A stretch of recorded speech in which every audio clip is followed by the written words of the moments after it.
रामायण की कथा बालकांड अलभ्य अस्त्रों का दान। मार्ग में एक सुरमई सरोवर दृष्टिगत हुआ। सरोवर के तट पर रुककर विश्वामित्र कहा, हे राम, ताड़का का वध करके तुमने बहुत बड़ा मानव कल्याण का कार्य किया है।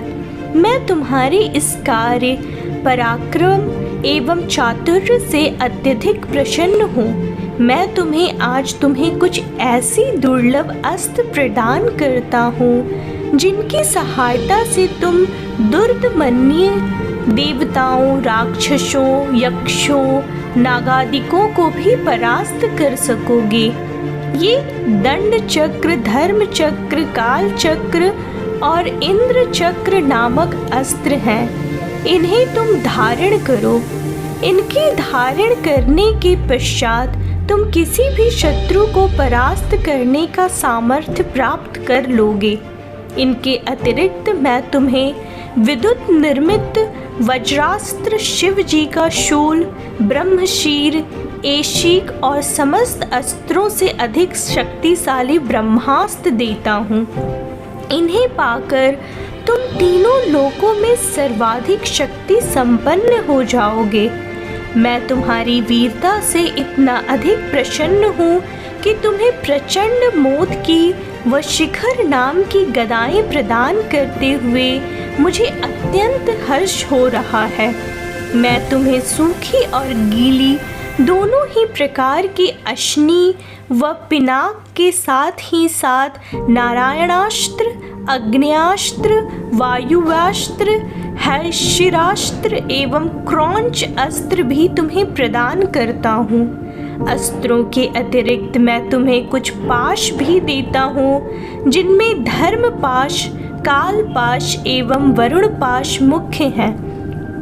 इनके पाशों के द्वारा तुम अत्यंत फुर्तीले, शत्रु को भी बाध कर निष्क्रिय बनने में सामर्थ हो जाओगे।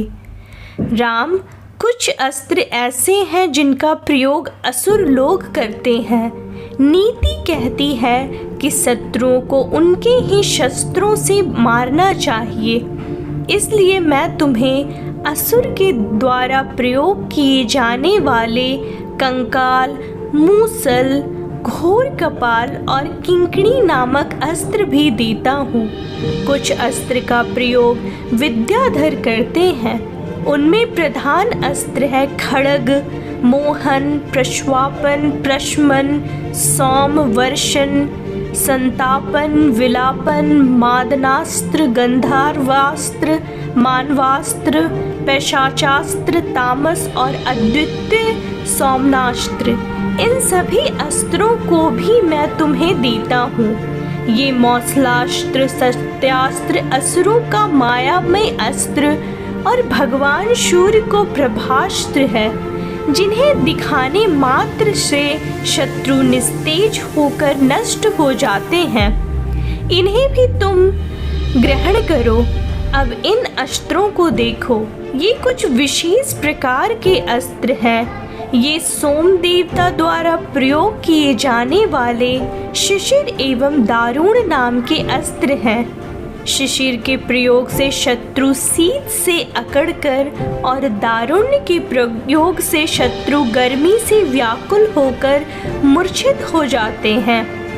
वीर श्रेष्ठ, तुम इन अनुपम शक्ति वाले, शत्रुओं का मान मर्दन करने वाले और समस्त मनोकामनाओं को पूर्ण करने वाले अस्त्रों को धारण करो। इतना कहकर महामुनि ने संपूर्ण अस्त्रों को, जो देवताओं को भी दुर्लभ है, बड़े स्नेह के साथ राम को प्रदान कर दिया।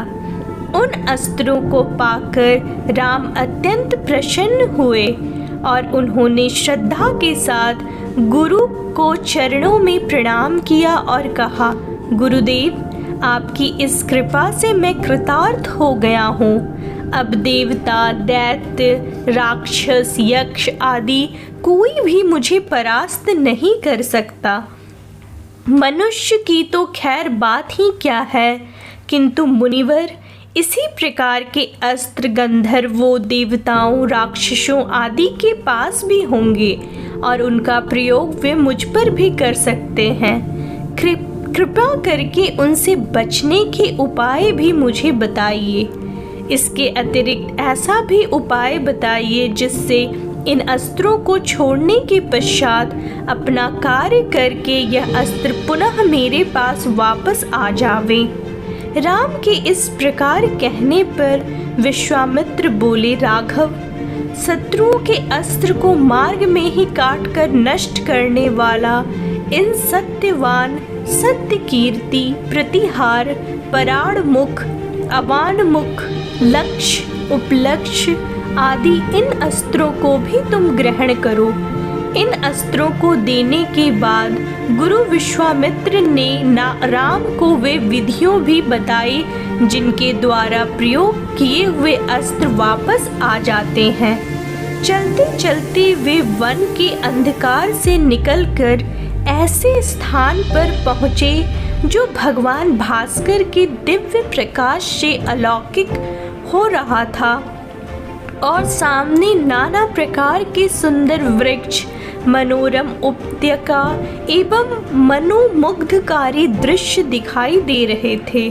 रामचंद्र ने विश्वामित्र से पूछा, हे मुनिराज, सामने पर्वत के सुंदर उपत्यकाओं में हरे हरे वृक्षों की जो लुभावनी पंक्तियां दृष्टिगत हो रही हैं, उनके पीछे ऐसा प्रतीत होता है कि जैसे कोई आश्रम है।